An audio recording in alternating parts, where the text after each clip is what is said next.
Hello everyone, you are watching at Plus Home Twitter, and in this session of Indian Polity and Constitution, we will study Article 210. तो शुरू करते हैं बिना किसी देरी के। जैसा कि आपको भी पता है, भारतीय संविधान यानी इंडियन कॉन्स्टिट्यूशन को आर्टिकल्स में बांटा गया है और इन्हीं आर्टिकल्स को 22 पार्ट्स के अंतर्गत रखा गया है।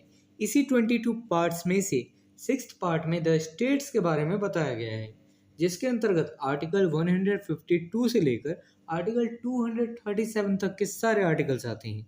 यहाँ हम बस आर्टिकल 210 पर चर्चा करेंगे।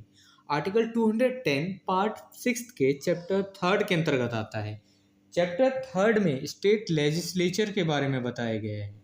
यहाँ मैं पहले कंटेंट को इंग्लिश में रीड करूँगा, फिर उसकी मीनिंग आपको हिंदी में समझाऊंगा ताकि आपको कंसेप्ट ज़्यादा से ज़्यादा समझ आ सके। Article 210 talk about language to be used in the legislature.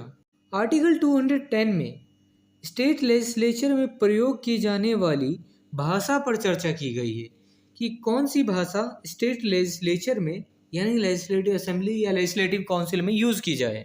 Article 210 clause first notwithstanding anything in part 17th but subject to the provisions of article 348 business in the legislature of a state shall be transacted in the official language or languages of the state or in Hindi or in English, provided that the Speaker of the Legislative Assembly or Chairman of the Legislative Council or person acting as such, as the case may be, may permit any member who cannot adequately express himself in any of the languages aforesaid to address the House in his mother tongue. Part 17th में किसी बात के होते हुए भी लेकिन article 348 के provisions के अधीन रहते हुए स्टेट के लेजिस्लेचर में कार्य उस स्टेट के ऑफिशियल लैंग्वेज या लैंग्वेजेस में या हिंदी या इंग्लिश में किया जाएगा। लेकिन यहाँ लेजिस्लेटिव असेंबली के स्पीकर या लेजिस्लेटिव काउंसिल के चेयरमैन या उस रूप में कार्य करने वाला व्यक्ति, चाहे जैसा भी मामला हो, किसी ऐसे सदस्य को जो बताए गए भाषाओं में से किसी में भी अपनी बात पर्याप्त रूप में व्यक्त नहीं कर सकता है, सदन यानी हाउस को उस व्यक्ति को अपनी मातृभाषा में संबोधित करने के लिए अनुमति दे सकेगा। देखिए, इसे बड़े ही आसान शब्दों में ऐसे समझिए। पहले तो यहाँ पे यह कह दिया कि पार्ट 17th में चाहे कोई भी बात लिखी गई है भाषाओं से रिलेटेड, उसको ध्यान में नहीं रखना है।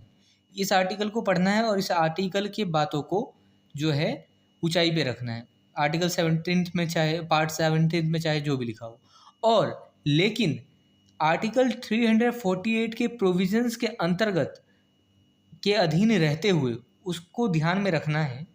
और इसमें क्या है कि स्टेट के लेजिस्लेचर में जो है कार्य जो है वो किस लैंग्वेज में होगा, वो स्टेट के ऑफिशियल लैंग्वेज में हो सकता है या हिंदी या इंग्लिश में हो सकता है।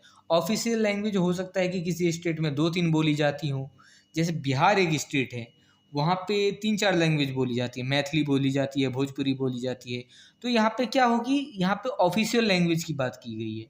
तो ऑफिशियल लैंग्वेज एक स्टेट में 2 से 3 शायद बोली जाती हो। बिहार में पता नहीं ऑफिशियल लैंग्वेज कितनी है, वहाँ लैंग्वेजेस 4 बोली जाती हैं। तो उसी स्टेट के लैंग्वेज में कार्य को कर सकते हैं या हिंदी या इंग्लिश में भी कार्य को किया जाएगा। लेकिन यहाँ पे एक और बात कह दी गई कि अब कोई व्यक्ति जिसको ना हिंदी आती है, ना इंग्लिश आती है, ना उस स्टेट का ऑफिशियल लैंग्वेज आता है, वो अपनी बात सदन में कैसे रखेगा।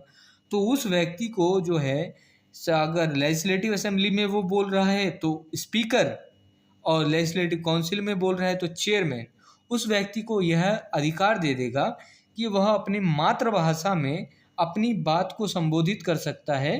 तो यह अधिकार होगा स्पीकर और चेयरमैन के पास कि ऐसा उस व्यक्ति को अधिकार दे सकें कि वह अपनी बात पर्याप्त रूप में अपनी ही मातृभाषा में रख सके, अगर वह बाकी भाषाएं नहीं जानता हो। Article 210 clause second, unless the legislature of the state by law otherwise provides, this article shall after the expiration of a period of 15 years from the commencement of this constitution have effect as if the words or in English were omitted herefrom. जब तक state का legislature कानून द्वारा अन्यथा provisions ना करे, तब तक यह आर्टिकल इस कॉन्स्टिट्यूशन के प्रारंभ से 15 वर्ष की अवधि की समाप्ति के बाद इस प्रकार इफेक्टिव होगा मानो इंग्लिश के शब्द उसमें से हटा दिए गए हों। देखिए यहाँ पे यह बताया गया है कि इस आर्टिकल का जो भी प्रोविजंस है इस तरीके से बताया गया है कि इस तरीके से लागू होगा कि इस कॉन्स्टिट्यूशन के प्रारंभ के 15 वर्ष के अवधि के बाद ऐसा हो जाएगा कि इंग्लिश नाम का शब्द कोई था ही नहीं, इफेक्टिव में था ही नहीं, मतलब रहेगा ही नहीं 15 वर्ष बाद। लेकिन ऐसा हुआ तो है नहीं। इंग्लिश के शब्द आज भी बोले जा रहे हैं स्टेट लेजिस्लेचर में और यूज़ किए जा रहे हैं, तो ऐसा कुछ नहीं हुआ है। Provided that in relation to the legislature of the states of Himachal Pradesh, Manipur, Meghalaya and Tripura, this clause shall have effect as if for the words 15 years occurring therein the words 25 years were submitted. Provided further that in relation to the legislature of the states of Arunachal Pradesh, Goa and Mizoram, this clause shall have effect as if of the words 15 years occurring therein the words 40 years were submitted.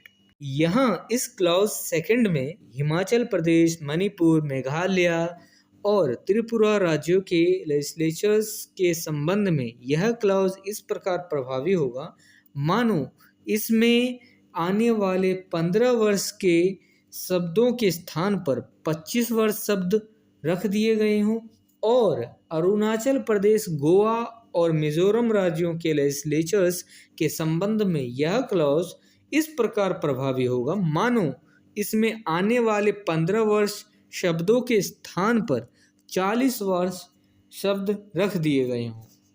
If this video is helpful for you, then please like and share this video, and if you want see some more these type of videos, then subscribe the channel and click the bell icon and select the all option for upcoming videos. And I hope you have a great experience by watching the Ad Plus Home Tutor.